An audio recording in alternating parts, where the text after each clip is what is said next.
1. கண்ணப்ப நாயனார் கதை. Story of Kannappa Nayanar.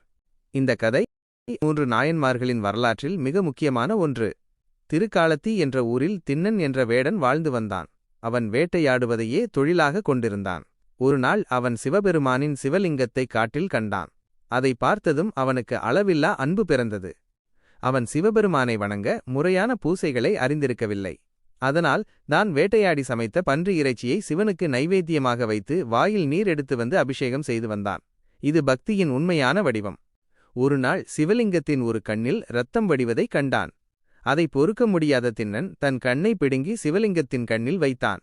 உடனே சிவலிங்கத்தின் மற்றொரு கண்ணிலும் இரத்தம் வழிய ஆரம்பித்தது. திண்ணன் தன் மற்றொரு கண்ணையும் பிடுங்க நினைத்து குறி தெரிவதற்காக தன் காலை சிவலிங்கத்தின் மீது வைத்துக் கொண்டான். இவனது எல்லையில்லா பக்தியை கண்ட சிவபெருமான் அவனுக்கு காட்சி கொடுத்து என்று கூறி அவனை தடுத்தார். மேலும் கண்ணப்பா என்ற திருநாமத்தையும் அவனுக்கு சூட்டி தனது திருவடியில் இடம் கொடுத்தார். உண்மையான அன்புக்கும் பக்திக்கும் எந்தவித சடங்குகளும் தேவையில்லை என்பதை இந்த கதை எடுத்துரைக்கிறது. 2. பிட்டுக்கு மண் சுமந்த சிவனின் கதை. The story of Shiva carrying soil for pittu. மதுரையை ஆண்ட ஒரு மன்னன் வைகை ஆற்றில் வெள்ளம் பெருக்கெடுத்ததால் கரைகளை பலப்படுத்த உத்தரவிட்டான். ஒவ்வொருவரும் தங்களுக்கு ஒதுக்கப்பட்ட பகுதியை சரி செய்ய வேண்டுமென்று ஆணையிட்டான். அங்கு பிட்டு வியாபாரம் செய்து வந்த வந்தி என்ற மூதாட்டிக்கு தன்னிடம் வேலை செய்ய ஆட்கள் இல்லை. அதனால் சிவபெருமானை மனமுருகி வேண்டினாள். சிவபெருமான் ஒரு கூலி தொழிலாளியின் வடிவில் வந்து அந்த மூதாட்டிக்கு உதவ முன்வந்தார். அதற்கு கூலியாக அவள் செய்த பிட்டுக்களையே கேட்டார்.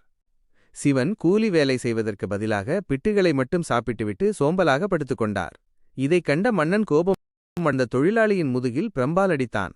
அந்த அடி மன்னன், ராணி, நாட்டில் உள்ளோர் என அனைவரின் முதுகிலும் விழுந்தது. அப்போதுதான் மன்னனுக்கு தான் அடித்தது சாமானியன் அல்ல, சிவபெருமான் தான் என்று புரிந்தது. அப்போது சிவபெருமான் தனது உண்மையான வடிவில் காட்சியளித்து மூதாட்டியின் பக்தியை காத்து மதுரையை வெள்ளத்திலிருந்து காப்பாற்றினார்.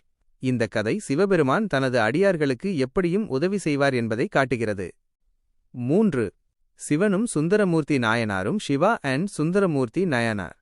சுந்தரமூர்த்தி நாயனார் சிவபெருமானின் சிறந்த பக்தர்களில் ஒருவர். அவரது திருமணத்தின்போது ஒரு வயதான வேதியர் அங்கு வந்து சுந்தரமூர்த்தி நாயனார் தனது அடிமை என்றும் அதற்கான ஓலைச்சுவடி தன்னிடம் உள்ளதாகவும் கூறினார்.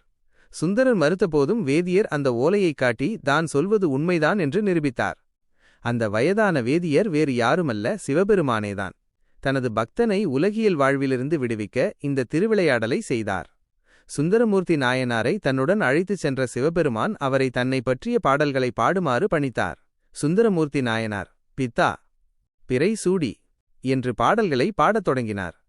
இந்த கதை சிவபெருமானின் விளையாட்டுத் தன்மையையும் அடியார்களை காக்கும் அன்பையும் விளக்குகிறது.